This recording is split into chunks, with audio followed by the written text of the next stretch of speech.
Yeah, this is actually a joke because we came in early morning. Hindi ko angasan ng mga forma nyo. Naglakad ako dun. 5 hours ako dun.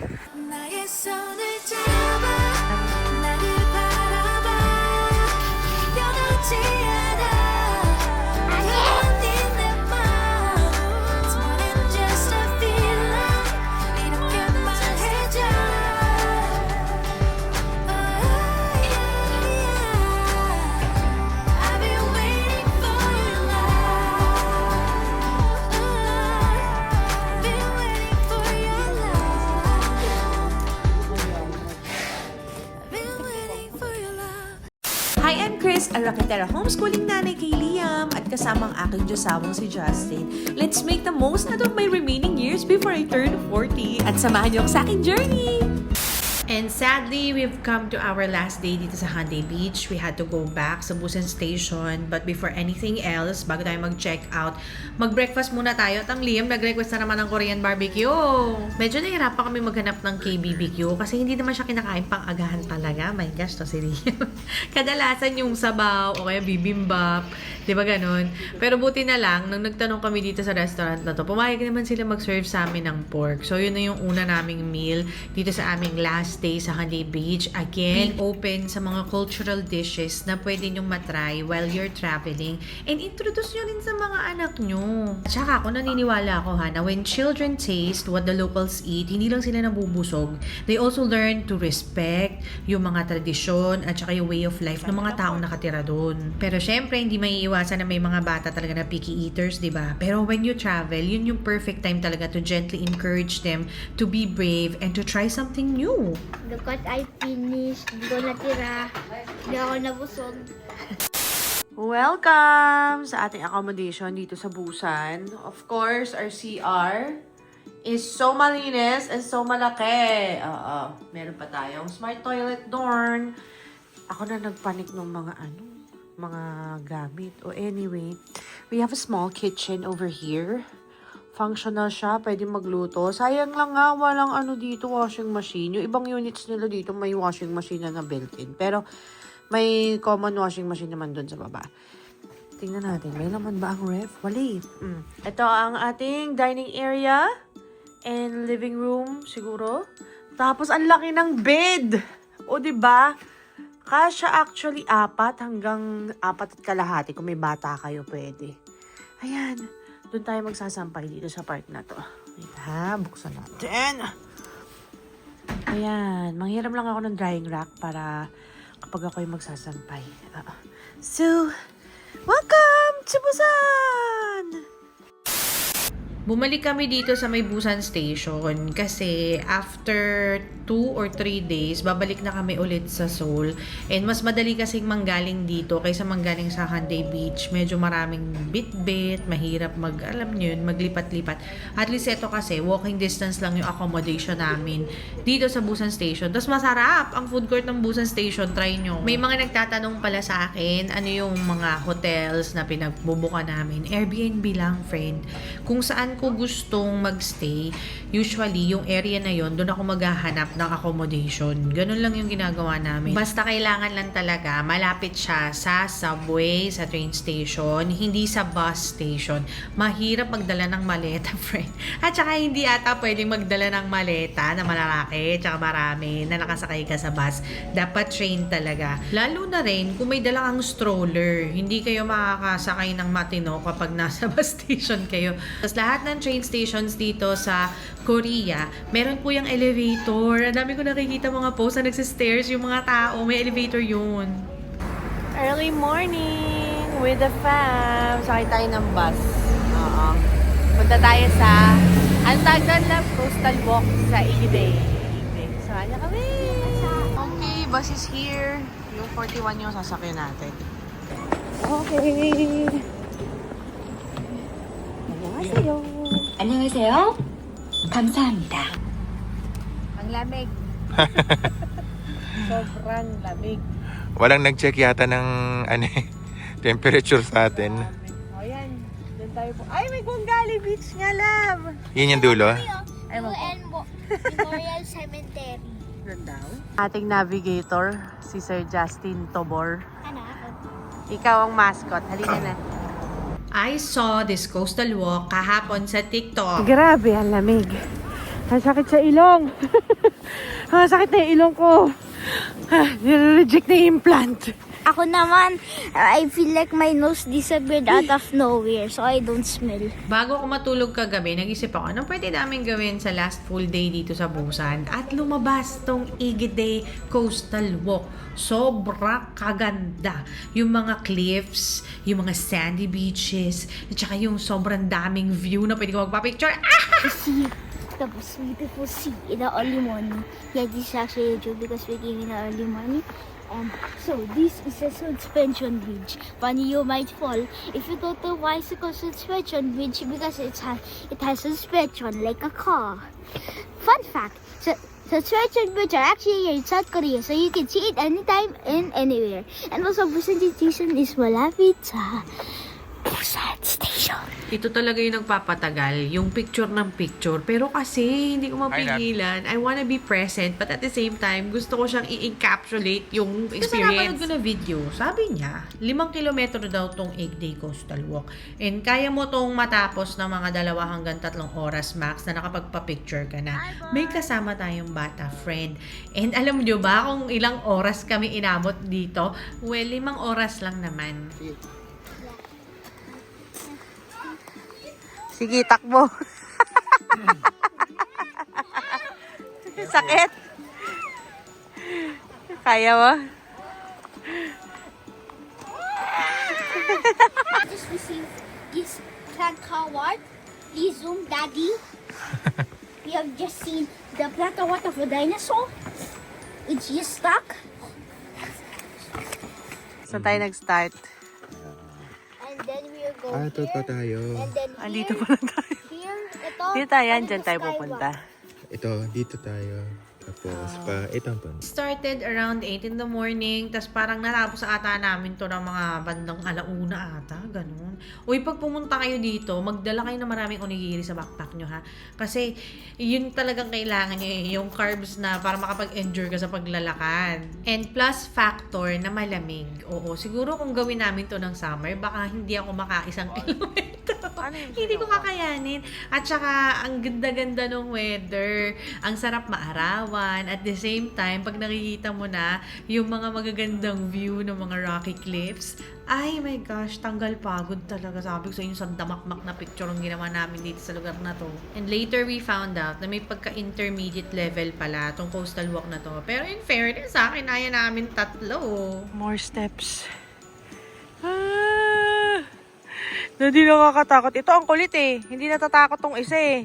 Grabe oh. Ito na, mga bato na to at saka mga lupa-lupa. Ano sabi mo, Liam? And in Mommy's laptop, in the background, there's a forest. This is where it originated. It looks like this. Yes. We went over the bakod. Or I did. Kasi parang pababa na yung trail kanina. Kaya mo yan?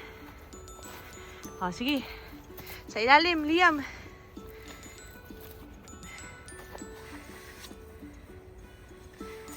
Tingnan natin si Daddy. Kaya mo yan, love. Prove your worth. Yan, ganyan ginawa ko, love, nung nalaglag yung cellphone ko. Saan tayo? Hindi. 1.3 kilometers pa to. We have seen the CGV. Where are we going Hindi, now? wala pa. Are we going to Malayo pa. Malayo pa. Para Para makatagal si Liam, we had to make a few, actually marami palang stops para ma-enjoy namin buong pamilya to activity na to. Tsaka hindi pala basta-basta pumanik ng bundok, friend. Kailangan pala, nagte-training ka bago ko gumanto-ganto. May gosh, ano kaya mararamdaman ng katawan ko kinabukasan? Feeling ko hindi ako makakabangon kagad. Pero okay lang as long as I can have this as my core memory. Friends, nakita nyo yan. Nakita nyo lahat yan. Aaralin ko yan, friends. Kasi babalik kami dito sa spring, Daddy. We will do all the walking trails. Asa na yun? Wait. Ayan.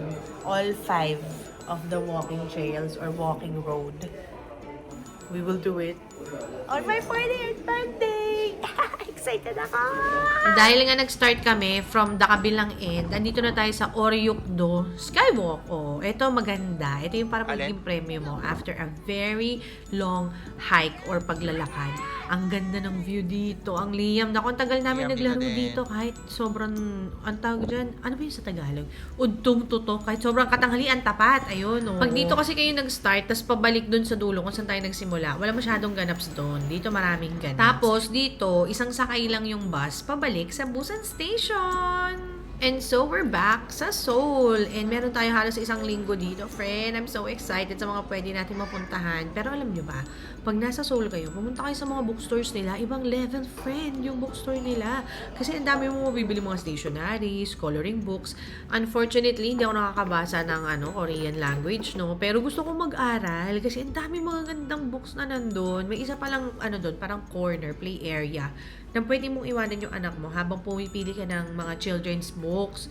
Yun, ito yun, yung area na kung saan naglalaro si Liam. Alam nyo ba, nakakatuwa? Kasi pag babalikan ko yung mga days na estudyante pa ako, no, nasa school pa ako, feeling ko, hindi ako sobrang book smart. Hindi kasi ako mahilig magbasa talaga nun. Kasi ang traumatic nung reading experience ko growing up, no? And though, minsan may mga honors tayo, no? Pero hindi naman madalas yung ganun. Feeling ko, mas marami pang mas matalino sa akin. Pero ngayon, I'm almost 40. Hindi pwedeng street smart lang ang Mami Chris ninyo. Kailangan magaling ako sa ACADS, girl. Kasi homeschool teacher ang Mami Chris. I'm in a very beautiful position right now. Kasi hindi lang ako nag-absorb ng knowledge. I'm also modeling it, yung lifelong learning, what it actually looks like. Minomodel ko yun ngayon sa anak ko. Kasi kids, they don't just learn from lessons. They learn from what they see. Ang galing, no? You're shaping the atmosphere, not just the curriculum. Kasi syempre, yung homeschooling isn't only about subjects. It's about creating a home where curiosity feels natural. Kaya tayong mga nanay, dapat natural na nakikita nila na may hawak tayong books, na nagbabasa tayo, na hindi lang tayo puro doom scroll or cellphone. Kasi a mother who genuinely loves reading sets the tone without forcing it. Basta to make the long story short, dapat normalized yung learning at any age. Yun yung Seoul Station, tapos yung bahay namin. Ayan lang, second floor. Ang dali-dali lang magdala ng maleta. Pabalik, at saka pauwi. O, diba? Ang saya. Quick grocery lot lang muna. Oh, yung ganda ng pinya. Gusto ko ng pinya. Pinya o strawberry. Parang mas okay ata yung pinya. Sige, kuha tayo nito. Sarap! Ay. Oy, may strawberry friend. Oo, naka-sale siya. Dati siyang 10,000, 7,700 na lang. May sarap na, no? Maybe I should get one. Sige po tayo, medyo malaki yung ganito, no? Oy, meron tayong kiwi dito. Siguro ano ba? Okay din yung kiwi, ganda. Grabe ang produce section. Okay, kailangan ko ng perilali. Masarap to eh. Sarap naman mga noodle soup. Celery ko. Ooh. Sama nyo rin sa itinerary nyo na pumunta sa mga malalaking grocery stores. Ang dami pa food taste. Grabe. Ay, kamsahamnida. Hindi ko alam kung ano to. Ano yun? Pugita pala yun. Ang harap. Ayan, bibigyan pa ako ni Mami ng isa. Ang sarap ng pugita. Sobra. Nakakatuwa. Okay.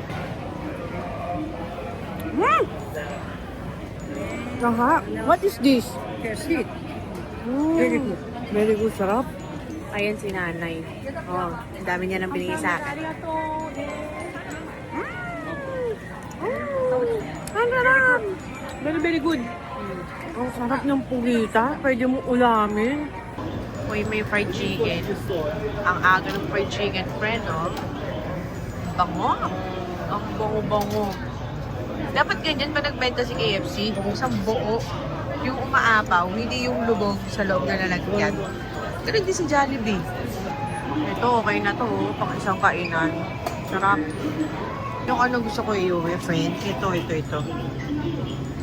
Sobrang sarap. Uy, parang masarap to. Parang gusto ko to, friend. Ito, half-half na. Or, we can have our own samgyup. 23. 23 lang siya. In fairness medyo magaganda ang quality ng mga karne dito sa grocery. So, kuha nga tayo nito. Gusto ko mag-sandwich sa bahay. Tapos, kuha na lang din ako nitong paborito kong ang tawag dito, toothpaste. Lagi ako nabili niyan. And dahil nga nagsisimula ng medyo kumatikati yung lalamunan namin, kailangan namin ng ganito. Kaso naghanap ko yung medyo maliit lang. Hindi ko kasi mauuwi, sobrang bigat. Speaking of mauuwi, ito magandang pasalubong to. Yung mga tizen, ang sarap-sarap nitong mga kombucha na powdered drink, whatever. Pwede mo siyang parang i-meal substitute. So, tara, tapos na ang aking grocery shopping. Uwi na tayo. And surprise! Si Liam, parang hihimatayin. So, kami, no? Natataranta kami sa part na to kasi hindi ko alam kung i-ER ko ba si Liam or okay na sa clinic. So, buti na lang merong ENT na medyo malapit sa amin na pwedeng tingnan si Liam. Sobrang taas ng lagnat niya, tapos hindi kinakaya ng paracetamol. Balik-balik lang. So, ayun, kailangan na ni Liam na mag-take na antibiotic kasi iba na yung tunog ng ubo niya. Ayan. Hanap kami ng ENT. Medyo mahal to, love. Kunin na tipid natin sa'yo. Mas mahal dito. Inabot ng 50,000. O edi ayun na nga, andito na tayo sa pharmacy sa baba. And ang mura ng gamot dito sa Korea. Feeling ko kasi meron silang mga yung factoring ng gamot dito. Ay, ano nga, Yung antibiotic nila at saka yung iba pa mga gamot na nireseta kay Liam. Sobrang mura ko. Ikukumpara mo sa Pilipinas, parang half the price siya. Mahal lang yung check-up ni Liam kasi ENT pero kung GP lang to, mga 350 to 400 pesos lang yung magagastos ko. Dahil malamig, nakatapat tayo sa harap ng araw para medyo mainitan. Noong last time, hindi ko nadala yung gloves ko. Sobrang sakit kasi nasa negative 12 yun. Ngayon, mababa lang mga nasa 4 degrees lang. Hindi na ako nagdala ng gloves. Kaya naman. Noong last time kasi may yelo pa. Buti nga ngayon, wala So, si Daddy Justin nakakapag-exercise siya sa mga local parks habang naghihingalo ako. At na feeling ko parang na-COVID ata ako. Sinawala yung pang-amoy ko. Pero may panlasa ako. Pero yung throat, sobrang kala mo winawarak yung throat ko. Sobrang taas din ng lagnat ko, balik-balik. Parang yung sintomas ni Liam. Kaso kasi nagtitipid na ako. Ayoko nang magpa-antibiotic din. O, kumain na lang tayo ng pizza. Anong priorities yan? Ayaw magpagamot pero kakain ng pizza. Hindi kasi, pag tinatype ko kay ChatGPT yung symptoms ko, viral talaga siya. So, hindi niya kailangan na antibiotic kasi hindi naman bacterial yung di ba? So, sabi, kailangan talagang I wait it out hanggang sa bumuti yung lagay ko. Kaso, yung pag-iintay ko, friend, yung buong balik namin na halos 1 linggo sa Seoul, yun yung buong time na nagkasakit ako na ang hirap-hirap sa akin huminga, maglakad sa public. Ang gusto ko lang noon, sa loob lang ako ng bahay. Alam nyo, I rarely get sick and sobrang malas lang talaga na nasa layasan ako na nagkaganito. Oh my gosh, first time nangyari to in a long time. Yung huling ganitong pakiramdam ko talaga ay nung nagka-COVID kami buong pamilya. At maliban sa mga flu-like symptoms na naranasan ko, maliban sa lagnat, sa sore throat, sa ubo, iba yung kahul ng ubo ko dito, friend. Para talagang feeling ko nagiging werewolf na ako, ganun. Yung brain fog na na-experience ko na for the first time tumahimik yung thoughts ko. Maingay sa isip ko Wala akong gumaganang brain cells. Yung ganun siya. Masaya yung ganun. Kaso kasi sakit na katawan ko. Sa playground siya usually marami nakakasalamuha ng mga bata. Napapractice niya ang kanyang social skills. So far naman nakakapag-usap siya or nakakapag-mingle siya sa mga ibang lahi kahit without actually speaking the word. Pero meron dati nakausap siya. As in, gusto talaga nila mag-English. Kaya nila gusto kausap si Liam. Mas maliit pa siya noon.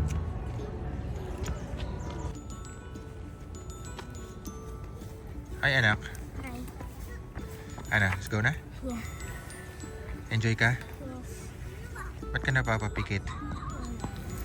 Ang laking panghihinayang ko kasi hindi ko masyadong tinodo yung pag-explore sa Seoul nung mga first few days na nandito kami sa Korea.